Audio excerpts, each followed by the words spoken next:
Hello and welcome. Thanks for joining us. I'm Judith Richards. I'm the creator of the Richards Trauma Process, or TRTP, and I am speaking today with the gorgeous and delightful and smart Sally Wilson. Sally, tell us about you. Thank you, Jude. I had an international career in opera. I taught at universities after that, and now I'm a trauma buster and performance empowerer for high achievers in business, sports, and the performing arts. Great to be with you today, Jude. Yes, thanks, Sally. And today we're going to talk just for a few minutes on judgment. This has nothing to do with the death experience. The idea that some people of religious faiths think that we will all be judged at our death. It's nothing to do with that. Yep. This is here and now, very much here and now. And it's not even about out there so much. It's about in here. In here. Some of us are so judgmental of ourselves, and of course that manifests as being judgmental outwards. Generally the person who's the most judgmental outwards can be, unless they're a narcissist, can be very judgmental internally. That was you. Tell us about that, Sal. I just seem to be a living example of all these things that we're talking about.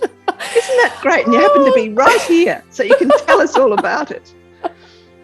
Well, I was incredibly hard on myself. And I'm talking about sort of early up to even midpoint in my opera career. And I did bully myself, and I never thought that I was enough. And I really put myself down a lot. And I was judgmental of the people around me. You know, if they didn't kind of come up to the standard. Exactly. You'd be looking down your nose. What sort of audition was that? Yeah. You didn't work hard enough. You know, well, you haven't perfected your Italian. I mean, it's kind of ridiculous when you look back on it, but that is how I looked at the world. And it wasn't until I heard a wrong vowel in there. It's it's Italian.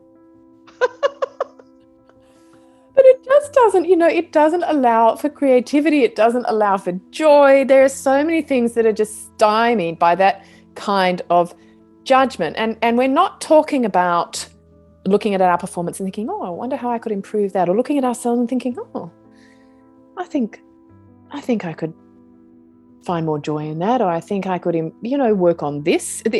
That's fine. Sort of self-reflection and thinking about the things that we want to change. When it's really obvious and we've just come away from a situation, we go, that went well. Perhaps I could do that a little differently next time. But it's all very well to look at our judgment of other people, but I think it's even more important to look at the way we're judging ourselves, because that's where it starts. That's where it starts. Compassion. And would we allow somebody else to speak to us the way that we speak to ourselves? I mean, the way I used to speak to myself was absolutely violently abusive. And that's not okay for somebody else. I mean, if I saw the other me and someone talking to her like that, I'd be to her defense straight away. Yeah. But how the things that go on in her head can be extraordinarily abusive. And it's not okay. No. And also, you won't get the results you want. Nope. Feel your way into the idea of being your best cheerleader and uplifting yourself instead of the bully. How would you talk to your best girlfriend? How would you talk to your best mate? To encourage, to uplift, to affirm. That's what's going to allow you to soar. And I know that there are probably people out there thinking, but unless I'm hard on myself, I won't motivate myself. I'm telling you, if you're your best cheerleader, the motivation will be easy. So much easier. And it's really interesting. They've done experiments with plants. Talking to plants in an affirming, uplifting, encouraging manner causes them to grow more quickly, and be more healthy. Yeah.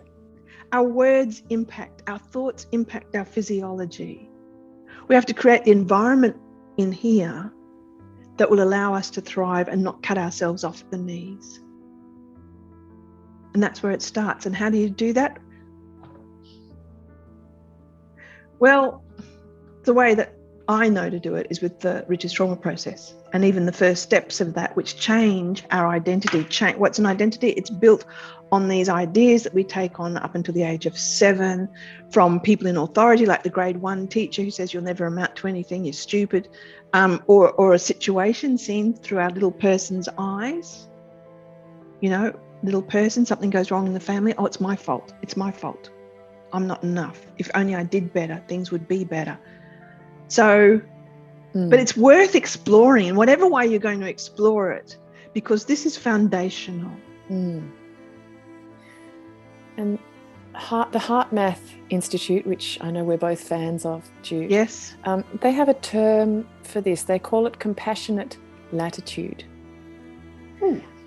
And they say that people find it a lot easier to find that compassionate latitude with other people than they do with themselves.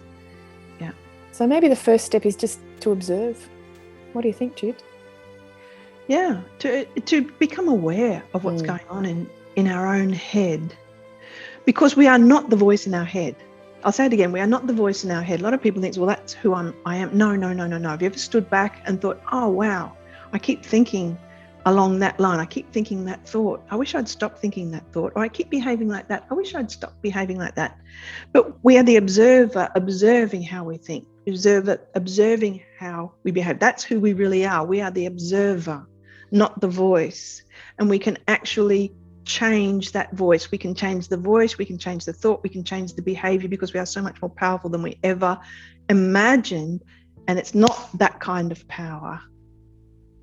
Yeah, it's a different kind of power, the power of self, and worth exploring in whatever way that you find to explore it. Wonderful. Thank you, Jude. Thanks, Sal. Always a pleasure. We'll see you all again soon. Bye, everyone. Bye.